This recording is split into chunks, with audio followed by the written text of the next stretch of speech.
It is Friday, October 25th, 2024. Yes, you are hearing my voice again. Welcome in, ladies and gentlemen, boys and girls, children of all ages, to a special edition of Brandon's World. As always, in collaboration with the one, the only Voltage Live. My name is Brandon Lewis, the executive producer, founder, and host of the Brandon's World podcast.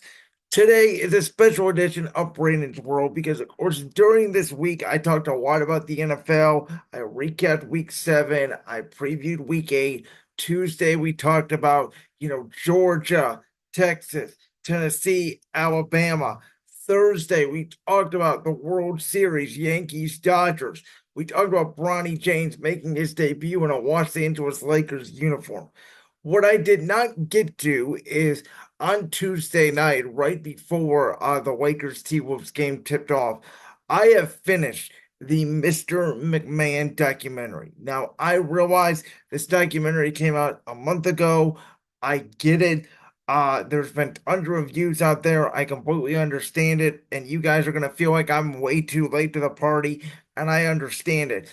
But I had said that, regardless if Netflix was going to stack episodes one on top of another and release it all at once, or whether they were going to stagger episodes, once a week, once a week, once a week, until we got through all 6 episodes, that I was going to be watching this essentially one episode at a time, one week at a time, due to my schedule, and I would come out with my review of it 6 weeks later. So here we are.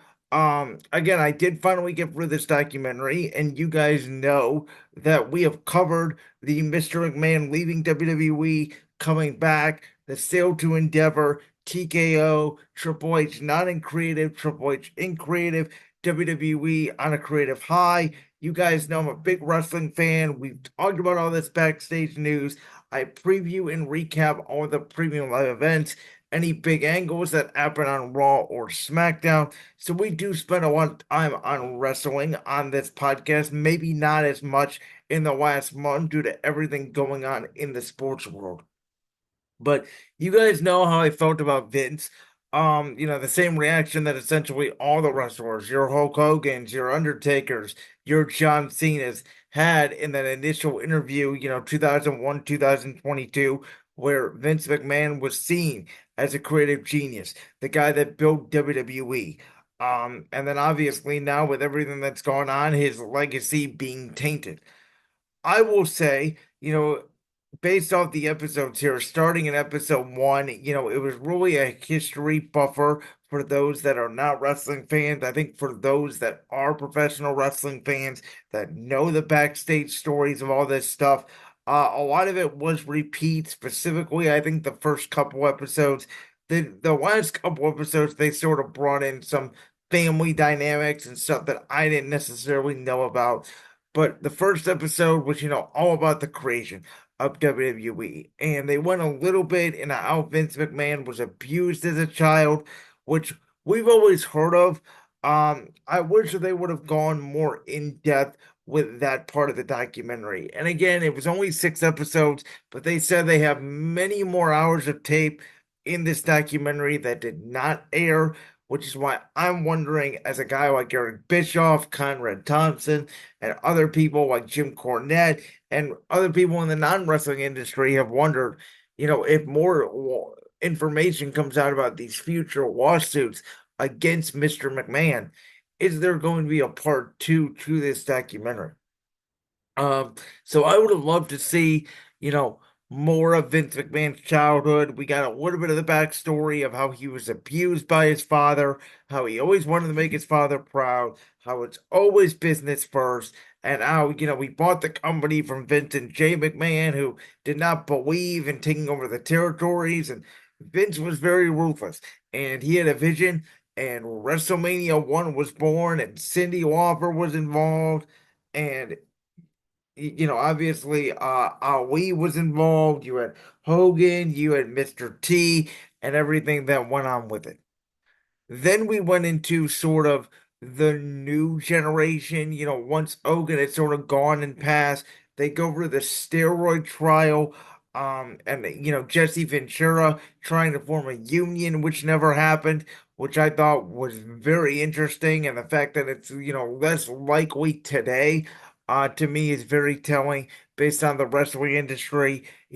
I knew the story about Hogan and, getting involved with the FBI, and the FBI wanted to take down Vince McMahon, but, Hogan, I always thought Hogan lied on the stand. Turns out he did not lie on the stand. He was telling the truth with that.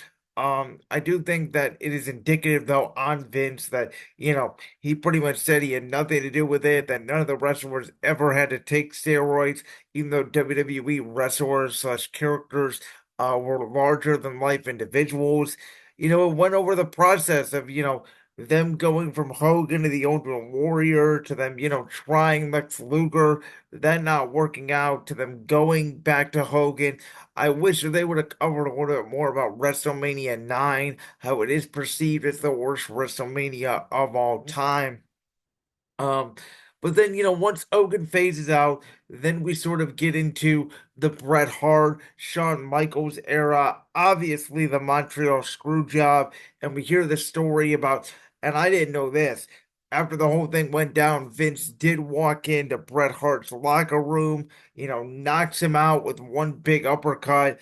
I didn't know the story behind obviously Undertaker, Shawn Michaels, Triple H, that old deal of Taker not knowing what's going on, Shawn and Triple H then, basically swearing to not reveal that they knew about the Montreal Screwjob. Obviously, they knew, but I didn't think that they knew hours before the show. I thought it was sort of a last minute decision that they have made.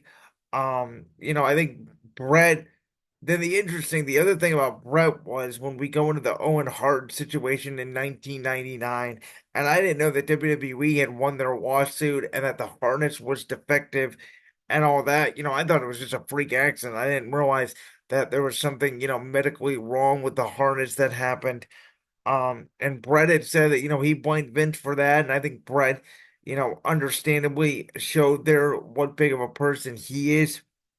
I think it shows that Bret Hart still, and I understand it, Owen Hart is obviously Bret's brother, and even though it's been at the time of that interview, 22 years since the incident, it's been over 25 years that even though WWE right now, and that is really a theme of the entire documentary, right?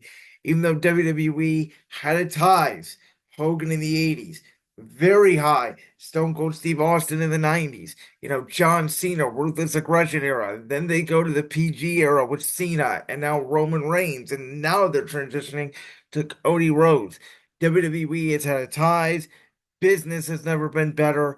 And the fans, they don't really care as much as we think about, the bad publicity that WWE has got from journalists and from other people in the industry trying to give professional wrestling a bad rap, whether it was due to the steroids, the constant blading.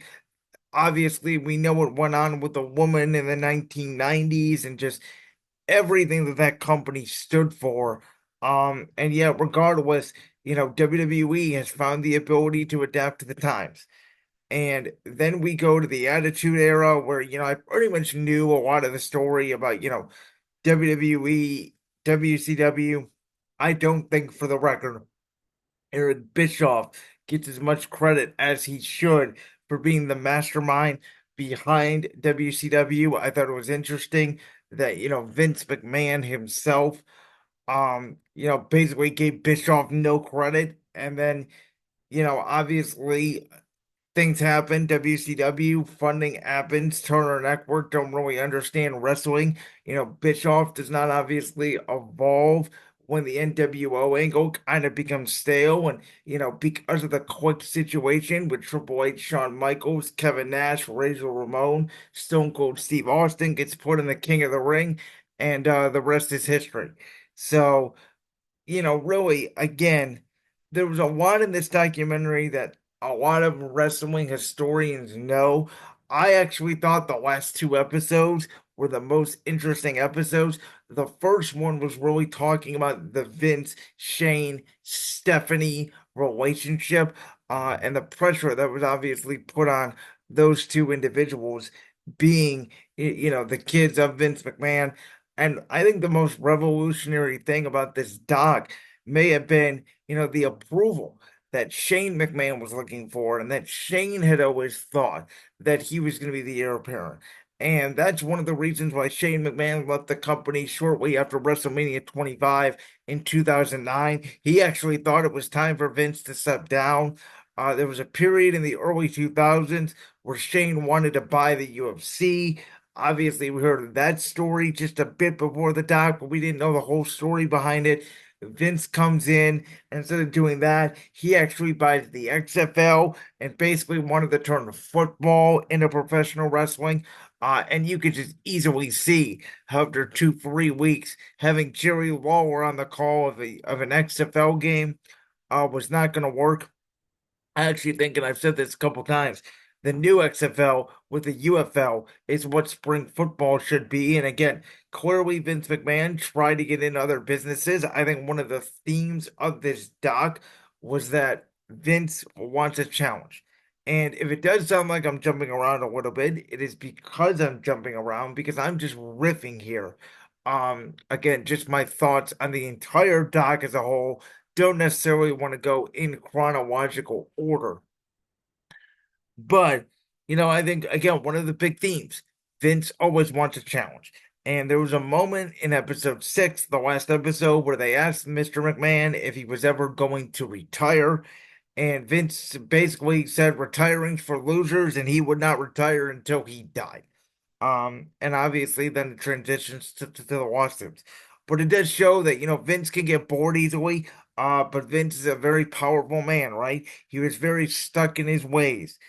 And just, it's amazing when you think about moments as a kid, right? That 2006, 2007, when I grew up watching WWE. For some of you, maybe it was before then. Maybe it was 2002, 2000, 1998, whatever the case may be.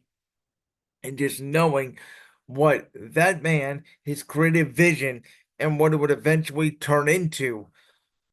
But yet, his ability to adapt and his ability to always have a pulse on just like the larger than life character building. And I always said Vince is responsible for the greatest characters. The Undertaker, Stone Cold Steve Austin, Randy Orton, John Cena, Roman Reigns, Triple H, whoever you name it, right? Hulk Hogan, Bret Hart, for 50 years, Vince McMahon controlled the industry. And so, I mean, there was a lot in there, obviously, about the Shane relationship, and then Shane coming back, and the Hell in a Cell match that Shane had with the Undertaker at WrestleMania 32. I wish they would have covered a little more about why that match actually took place, because the only reason why Shane came back was because of the injuries to John Cena, to Randy Orton, to Seth Rollins that year. That was the WrestleMania of injuries, essentially. Um, it even covered the fact that AEW started up and Cody Rhodes came back to WWE. And, it talked about the Chris Benoit situation, which this is one of the most fascinating things to me about the entire doc, is that, essentially, Vince McMahon does not believe in concussions. Vince McMahon does not believe in CTE. There was a wrestler, and I'm forgetting his name, who did this old research, and it's one of the reasons why WWE does have a concussion protocol now, and why they ban shared shots to the head. And it's funny hearing all the old wrestlers like The Undertaker saying they were pissed about the addict of banning shared shots to the head, but hindsight's 2020, and now they realize that it was the right decision. Because back then, obviously, it was controversial, but for Vince McMahon to not believe that The Undertaker had a concussion at WrestleMania 30 to me is almost downright criminal, as is the fact that he doesn't believe that Chris Benoit had CTE. When it is very clear they showed Chris Benoit's brain, and Vince basically was like, "Oh, Chris Benoit went crazy. It's not my fault." Um, you know, so I think this documentary, it did do a good job at detailing, would there ever be a plan of succession for Vince. And Vince kind of said, well, it depends on, circumstances, but the plan was always Stephanie and Triple H and not Shane. And that sort of, I think, made Shane jealous a little bit because Shane, wanted to be the next McMahon, the way Vince was to his father, and the way Shane wanted to be to Vince. But, Shane McMahon, I think, somebody said it in the doc, whether it was Paul Heyman or somebody else. Shane McMahon's a nice guy. Stephanie McMahon has in her father's gene to be the boss. And Paul Triple H Levesque was in that creative chair. He was essentially number two to Vince for all those years. And then obviously, once he finally got into his shot, doing his thing here with WWE. And, you know, talks about WWE, the decision that they made to go to the stock exchange, to go public. And then, essentially the business became so big that in the end, Stephanie couldn't run it, Triple H couldn't run it, Shane couldn't run it. It got too big to be a family business, and they had to sell to Endeavor. And just as I had suspected at the time of the sale, it was going to be Vince McMahon's way of having some say again back in WWE. And Cody Rhodes even talked about there was a lot of uncertainty in the locker room during that time. Who was going to run creative? What would WWE look like? Because none of us, even now, when we look at WWE and how successful it is and the Triple H regime, I don't think none of us, even 5 years ago, would have thought that WWE would be on fire as much as it is now. And Dave Meltzer, who was a complete twat and lied throughout the entire documentary. And I did think it was a bad look, by the way, for Bruce Pritchard, who was sort of the one holdover, if you will, from the quote unquote old regime. Um, I thought Bruce, who has obviously been in the wrestling industry for years, and I get it, him and Vince were obviously very close. He was Vince's right hand man. Now he's essentially Triple H's right hand man. He pretty much said that Vince McMahon's not an asshole, and that was in January 2024 of this year. Again, I thought that was a bad look for Bruce. Um, but in the end, WWE is thriving at levels we've never seen it before.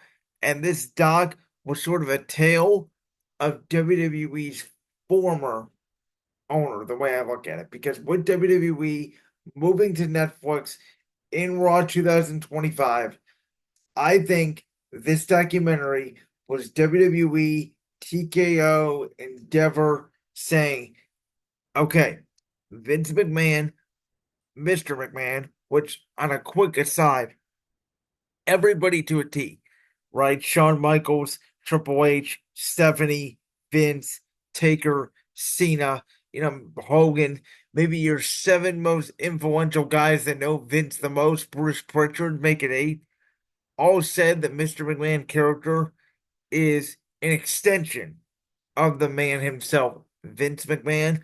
And Vince said that Mr. McMahon has nothing to do with him. So take that what you will. Um, but again, this documentary was all about, hey, Vince McMahon created WWE into the giant it is today. He is one of the most influential persons and creative. He developed all these characters. He developed great storylines. There was up and downs in the industry. The industry has seen highs, it's seen lows. It's gone for bad publicity. It's gone for great publicity. But Vince's legacy is tainted by this lawsuit, not just the denial grant, which they obviously went over at the end of the documentary, and I thought they did one of the best jobs throughout the entire documentary of going for the timeline. Vince leaves. Vince comes back. Stephanie resigns, and then making their innuendos about why Stephanie resigned as soon as Vince came back, which Paul Heyman had even pretty much confirmed. And again, I thought it was a bad look for Bruce Pritchard to be like nobody knows. Yeah, but we can infer, Bruce. Like, come on.